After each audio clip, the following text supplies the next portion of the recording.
Dig. Right now.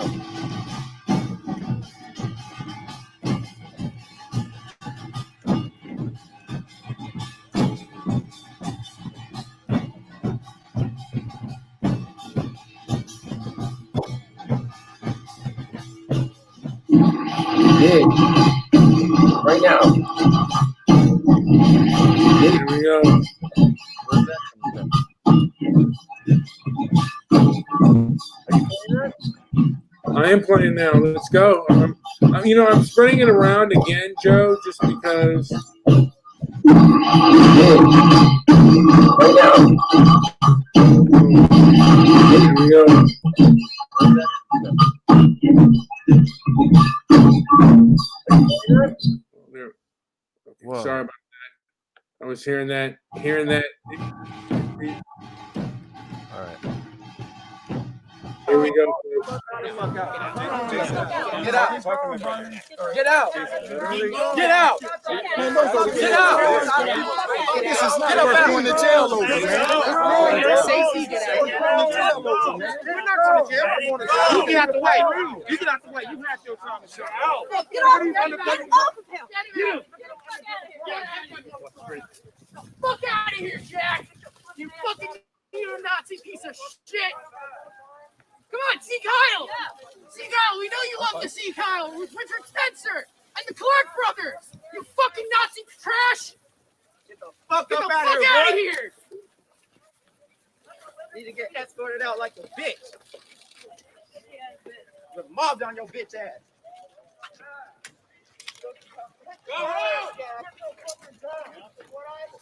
Who is this guy? Get the fuck out. It's just he's a conservative.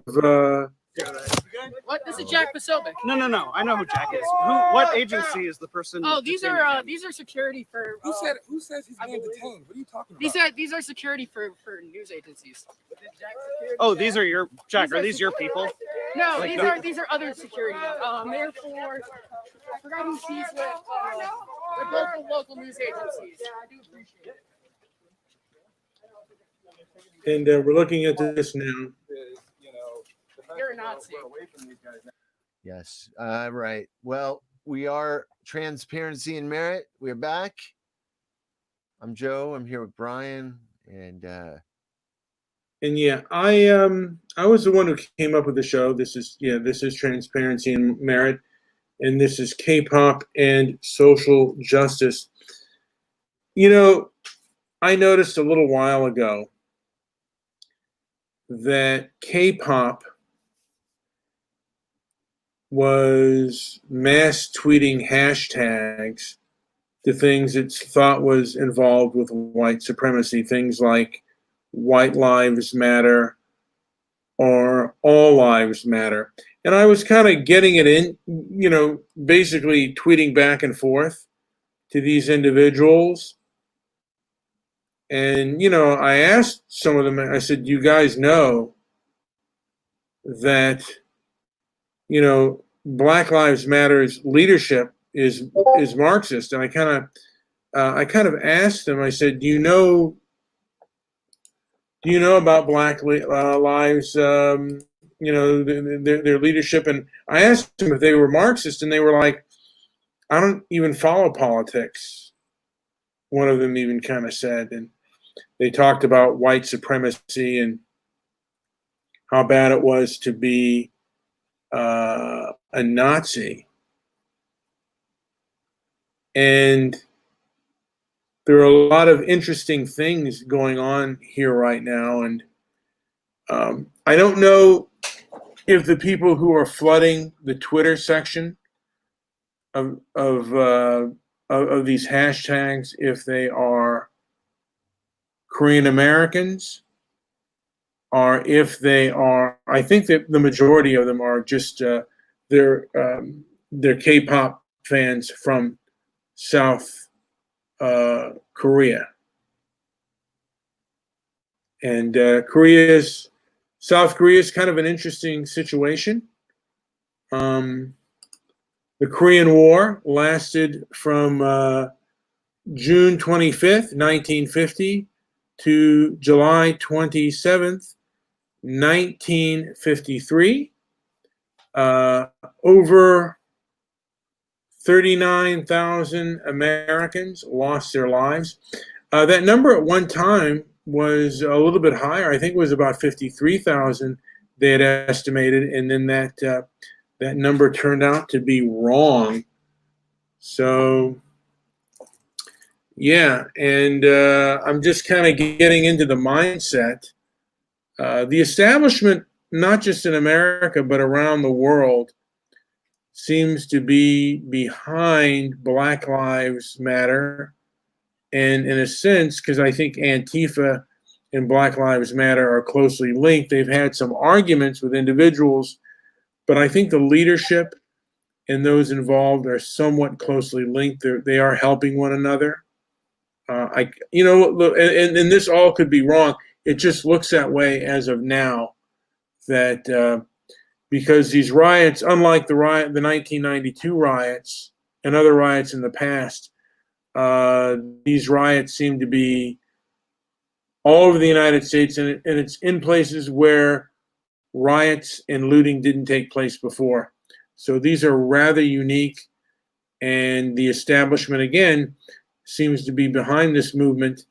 And we'll go into the history of the movement and also the history of K-pop.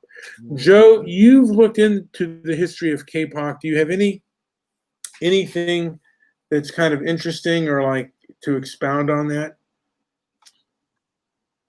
Only that there's like a clear. This is one of those movements. Sometimes they kind of creep in when there's like a new music genre that kind of becomes popular in the mainstream, whether you like it or not. It's one of these things that comes and becomes super popular, like whatever, any popular theme, like grunge, and in fact, I think maybe since grunge, I think we had kind of had like a maybe a boy band explosion or something here in America, but not really too many other big kind of genres of music have popped up.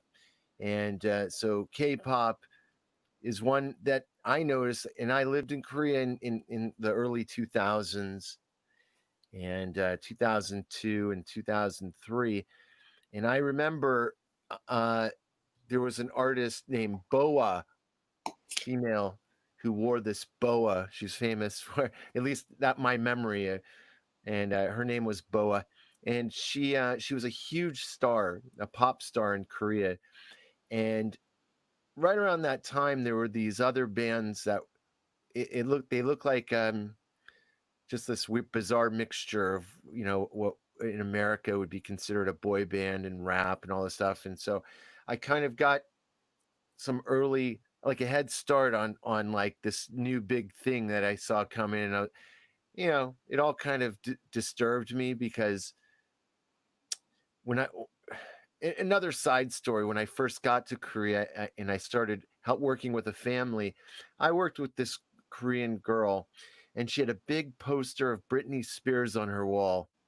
And I remember telling her that, you know what, I'm not going to say take it down, but I am going to say that that is a disturbing thing to see in Korea. You guys have so many great artists here, and I'm surprised that you would have a Britney Spears poster in your room. But I think now it's kind of the tables flipped. I think you might even see some Korean, some K-pop bands on American walls, and equally disturbing in my view. But nonetheless, it's happening, and it's been a strange ride too. I remember seeing it in Korea in the early 2000s, hearing nothing about it here in America until maybe 2010, 2015 even. But now it's a much bigger thing. This year, in the past season for Saturday Night Live, BTS, which is one of the huge K-pop acts, was one of the hosts for Saturday Night Live, and I thought that was kind of an interesting change. I had no idea they were even politically motivated until I started looking into it, and they what they do have is these large constituents, and they're these kind of, it's almost like CPAC groups for the K-pop movement, and they're hires.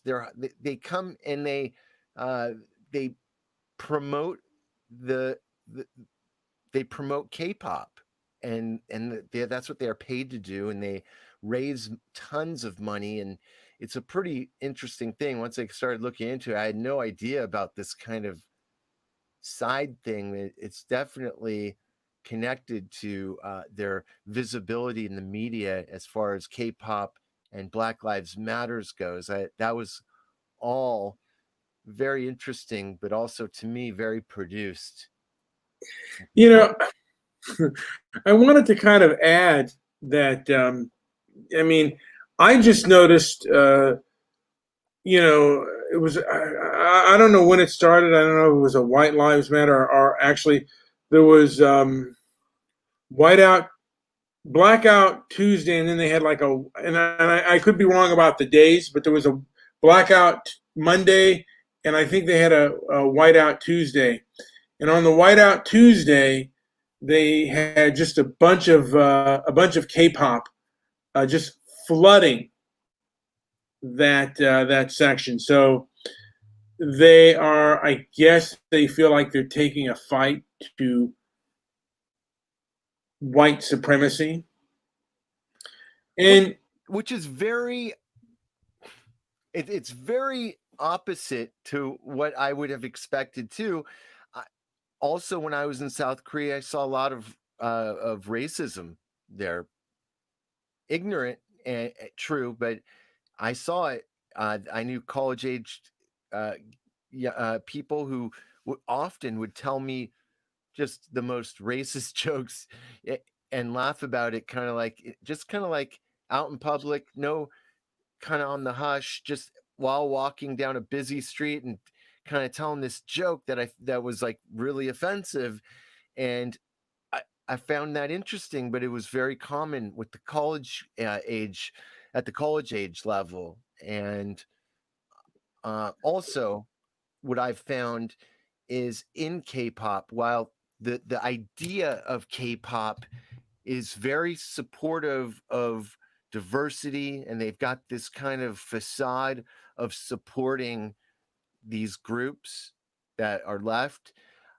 I've heard that the actual industry itself is very racist, um, and it's pretty, it's been pretty blatant, and there's a lot of behind the scenes racism that does go on, and so it's a very strange sticky situation when you know all of these things. You're kind of like, well, how is it that they are on the media in America promoting a Black Lives Matter thing?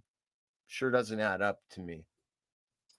And another question I have is how diverse is South Korea? I mean, It's not. I mean, yeah, because it was basically, I think it was London or England that might have been promoting a whiteout Tuesday or whatever, and then it was in London where they did a White Lives Matter. They also were tearing down statues, and you know, like it's like they're lecturing us, and they're taking the Black Lives Matter side in an argument and in a fight that's happening in places that are diverse, and they're not diverse at all, or very limitedly diverse. They have very limited immigrate. I mean, their immigration policy is very limited, and yet they are talking about how we should behave with Black Lives Matters or any other minorities, and they may not be getting the full picture. I mean, the truth is things are not so easy, and this is not Black Lives Matter and these other leftist groups. They don't seem to be very intellectual. They're far more, they're more threatening, And like I said, at best, you can get chastised and cussed out. At worst, you can be literally economically destroyed, economically blacklisted, and worst, assaulted. Because there seems to be proof that Black Lives Matter and Antifa, the leadership is kind of closely linked and they're working together. Like I said, there have been times when the protesters, the Black Lives Matter protesters, have kind of chewed out Antifa, but in a large extent, I see them primarily as working in cahoots together.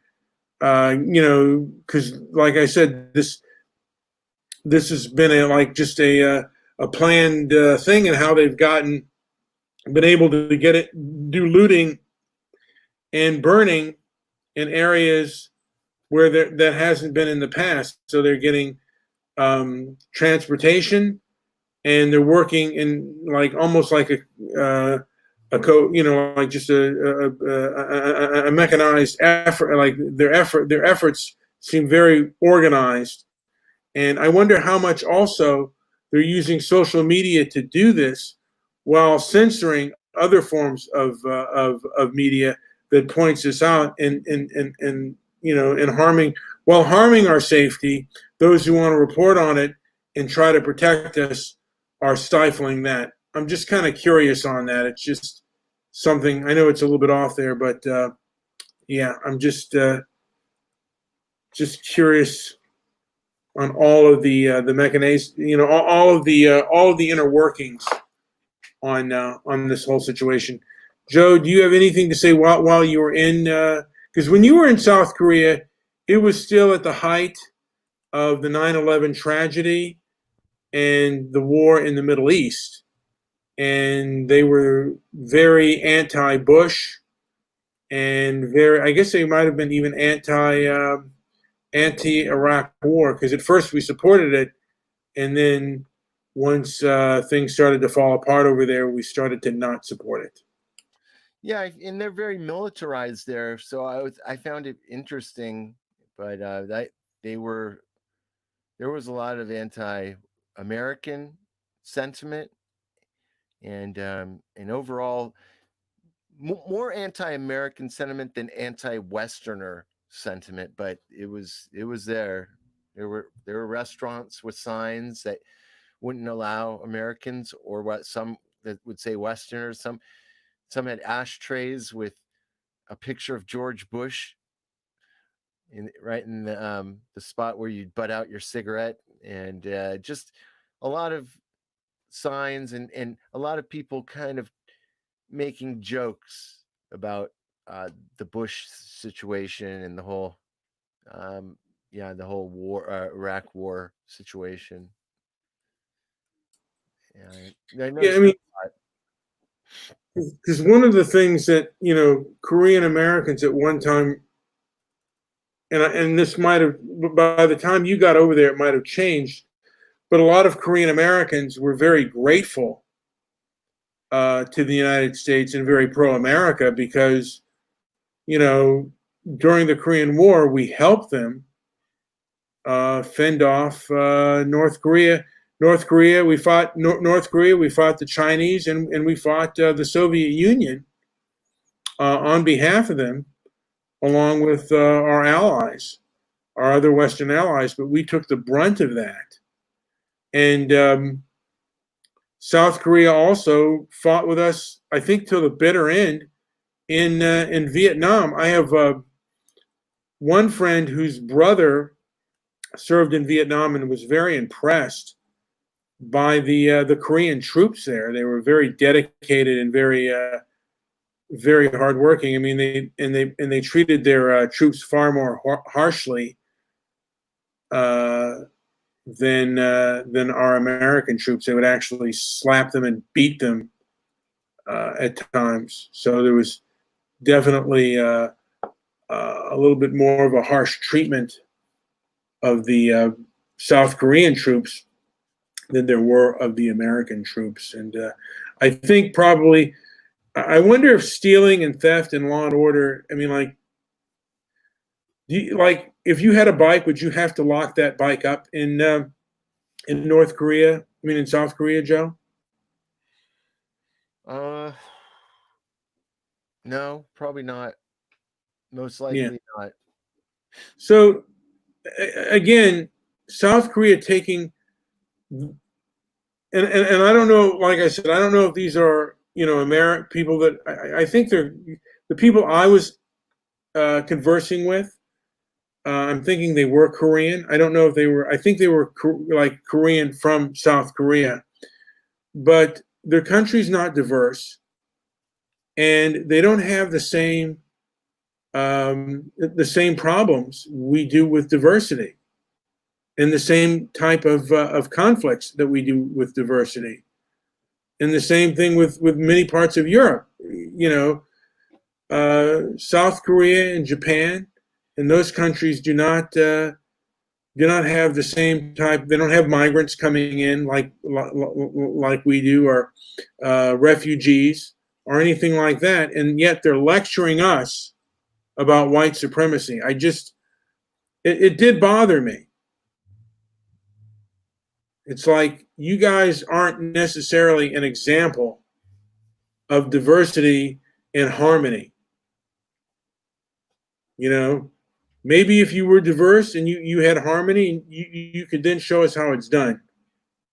But, that's not what they're doing. They're just basically lecturing us and taking the side of leftists who think that, if you disagree with them or say all lives matter, or even somewhat of a response, say white lives matter, you're preaching white supremacy and fascism, which... No, not only does this not come with merit, but what's actually more commonplace, at least in my experience, only 17, 18 years ago, which isn't, when you're talking about a whole country's cultural growth, it's not a huge amount of time. And based on what I've read, I don't see how it makes sense. It doesn't add up to anything that is organic in any way. But here we go. You've got, there's always going to be, when there's a lot of money that goes towards something like spreading a message, and in the K-pop world, they have these kind of the whole kind of like hijacking the hashtags, and these things aren't done by just some guy in his bedroom. I think these are messages that have a lot of money behind them, and ideas that have a lot of support from a lot of very dedicated fans. I don't know how else to describe it, but K-pop's got this kind of huge constituency behind it, and it's a big machine, and it's more than just some kind of pop music fans. But on the Twitter level, sure, we're gonna run into a lot of the people. I don't know how else to describe them, but they're just kind of people that see these messages, put some belief into them, and they'll start attacking people. Most definitely, I would say there's paid trolls out there, but and it's no mystery too. I should post some of those links. I'll get to those, but there's definitely hired hands that work for the industry of K-pop to make this machine roll the way it's rolling. You're on mute, man.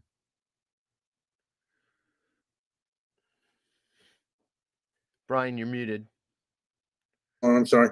Well, Black Lives Matter started in the summer of 2013, shortly after George Zimmerman's acquittal for the shooting death of Trayvon Martin. And it started with Alicia Garcia. I don't know how to say the rest of their names, but Alicia Garza, and some of them are known Marxist and have things that are rooted in Marxism. And it's an interesting thing of the generations, and we'll get into this later, I think, because I want to do a little bit of studying on this. But what I'm seeing is there's, there's, of course, the baby boomers, but then the Generation X. Generation X right now is the one that controls a lot of these boards, and these social media companies are headed by Generation Xers, and their politics were formed like in the late 80s and early 90s, and that's when you really started to see them shutting down on college campuses conservative speakers and conservative voices that they didn't like. And this is just that kind of education system coming into the I guess you would call it the large corporations, basically shutting down speech it doesn't like just digitally, and a lot of these people, and then the millennials, they basically followed suit, and they, the Generation Xers that are in these companies, they're hiring, the millennials that are all following the same type of thinking pattern, and it's completely metastasized. So you're going to see censorship, you're going to see, and you're going to see, political violence. A lot of and I don't know what percent of them are like drug addicts and drug fiends. Also, they believe in the cause, but they're also looting and stuff to sell whatever they can to get their fix. So, and are we embracing a criminalistic society? It's, because it kind of looks that way. We're embracing a mobocracy, and something that is based on hysteria, and logic and reason are not to be found. And it's unfortunate that, in the internet, ideas should be, just flowing through. But it seems to me like, Google and YouTube are just scrubbing the internet of anyone with a different kind of thought pattern. And it doesn't matter what that thought pattern is. If it goes against the establishment, whatever the establishment is, it's going to get censored. And it's really un-Western, and it's really un-American, in my opinion, Joe. And K-pop, the people who are these K-pop fans that are doing it, they're following the same kind of mindset. Like, hey, we just got to drown it out and not have a discussion. Are you Go ahead. familiar with the Korean wave, which is kind of something that's been it's a nickname for the growth since 2012, the K-pop kind of introduction into not just American culture, but just the world culture. They've called it the Korean wave. And one thing, it describes the fans, and this was in my next bullet point, is that the Korean wave or K-pop fans are increasingly, and this is based on a study based on a lot of really interesting data, that the Korean wave fans are increasingly willing to learn about other cultures and deepening their interests in understanding what's going on in those countries, and kind of leaving the Korean culture in the past. It's kind of interesting. The statistics of people kind of jumping off of their away from kind of their rooted politics just to be part of this K-pop movement. People in countries, let me just read this one last this next bullet point and then go for it. But people in different countries received um, the Korean wave or K-pop depending on political, economic, and socio-cultural factors in each country. The diverse responses to the wave in each country are related to individual interactions and well, here I don't want to read this part of it, but yeah, it was basically there was all these measurements based on how the countries were accepting this kind of new front. It's really weird. Now, I noticed someone said that a lot of people from Asian countries, they're very obedient.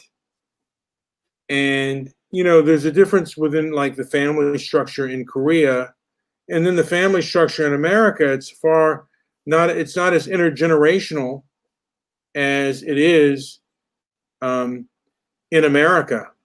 So I remember one time on Prager, I was listening to Dennis Prager. He got a call from a guy he said his sister just became like, like really lefty in SJW. He said one of the reasons he believed that is because, they study very hard, they're very obedient. And when they hear these college professors, they really take that in because they don't have, basically, their culture there is not as enforced except for like, be diligent and obey authority.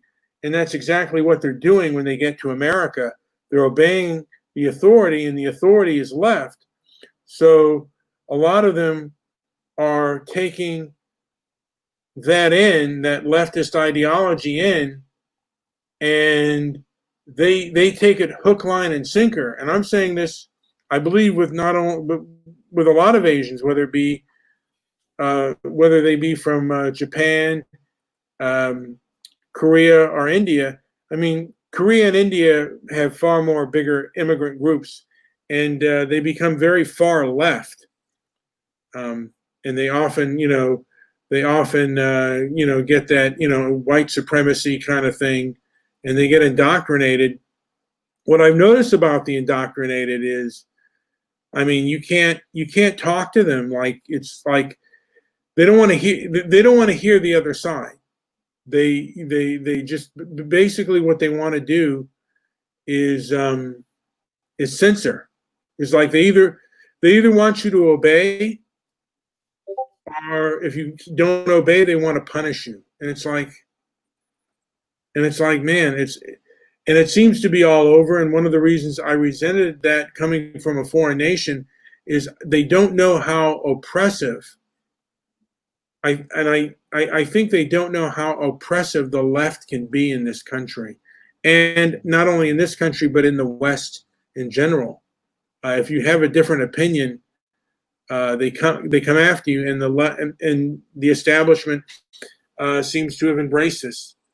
I also want to mention that Black Lives Matter, when they first came out, it was with Trayvon Martin, and then it was with Michael Brown, the hands up, don't shoot, and that whole scenario was basically debunked, and they really lost a lot of credibility.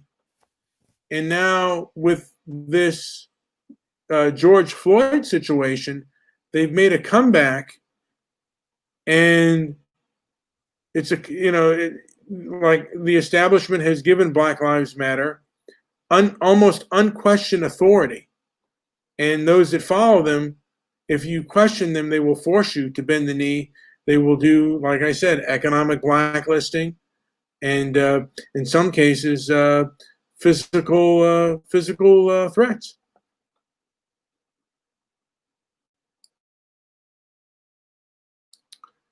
I don't know if there's anything else to add on to that, Joe. But I just want to. There is some more here. Pop culture fandom has been taught as an object of national cultural policy concerned with nation's branding. Nation branding as strengthening a nation's soft power, increases the familiarity and favorability of the state by promoting its domestic and cultural contents.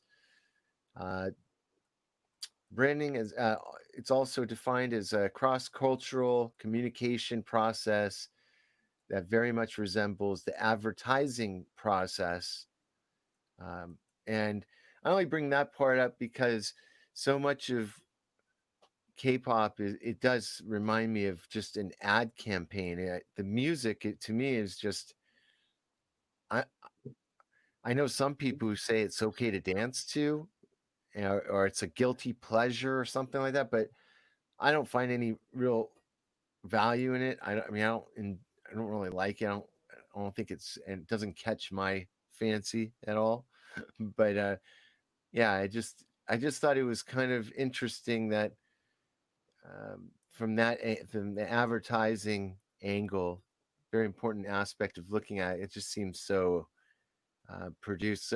And to demonstrate just how much of a business this is, so the performers you're looking at may I don't think they make very much money.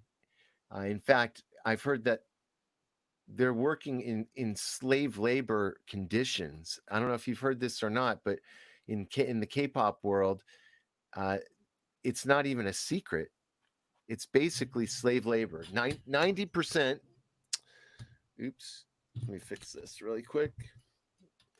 90% of the money that's coming in on the K-pop, from concerts and all the revenues going back to the industry, to the labels.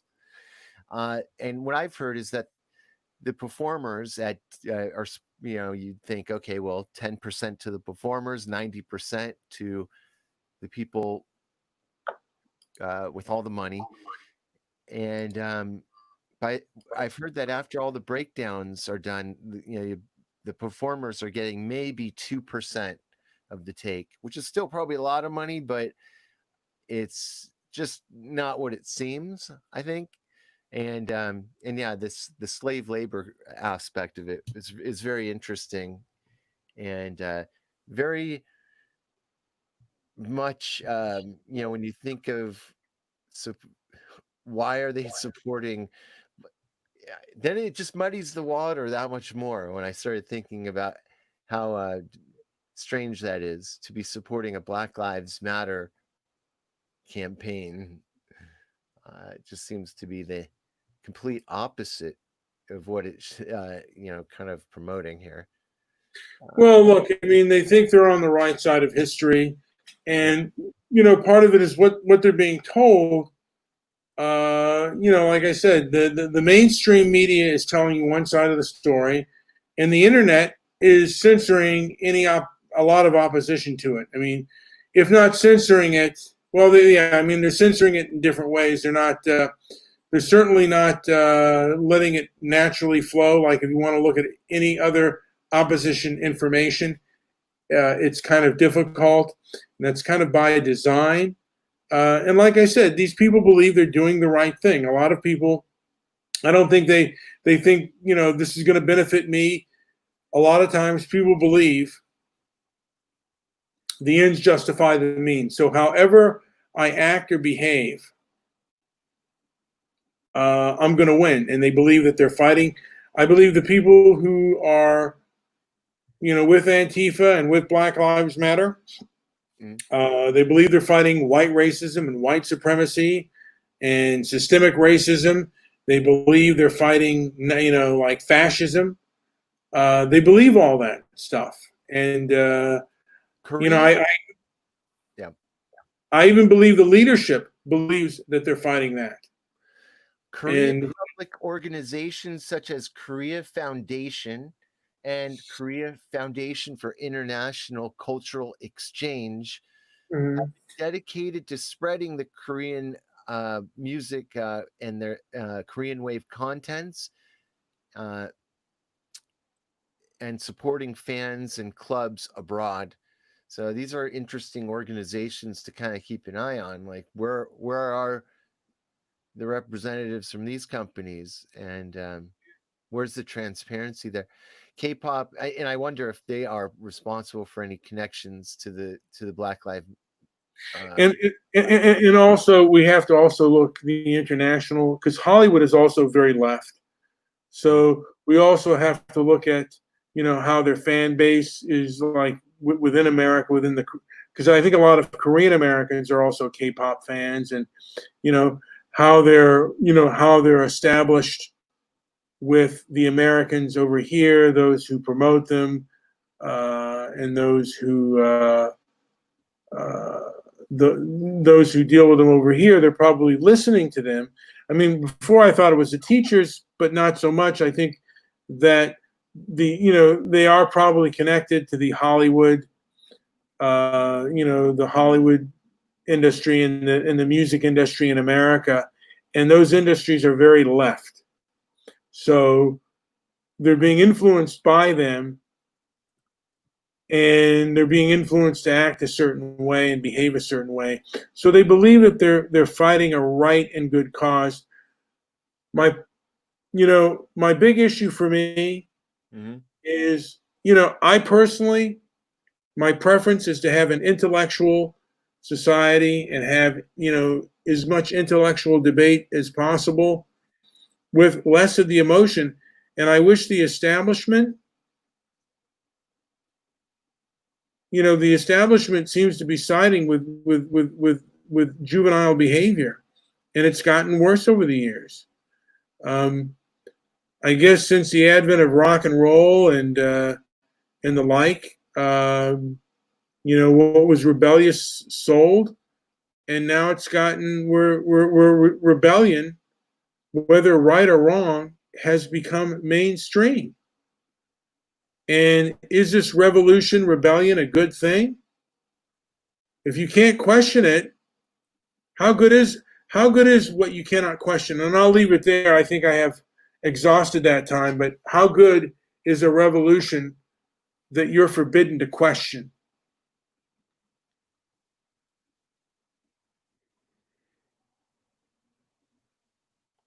Anything else to add, Joe? Or have we? That's good. I think we kind of went through pretty good. I think this is going to lay out there, and I think it might catch attention. And if we're wrong, I'd like to hear others' points of view. I wouldn't mind even reopening the topic if anyone wants to come on and talk with us at some point about this. I think it's very Absolutely. It's an interesting phenomenon. Absolutely. Anything else, Brian? No, like and subscribe, and leave a comment. I would like people to leave a comment like below. If they listen to this show later on, they could leave a comment below and tell me what they think of this episode. Where we think, yeah, where you think we got right and where you think we got wrong. Okay. All righty. Thanks again for listening to Transparency and Merit.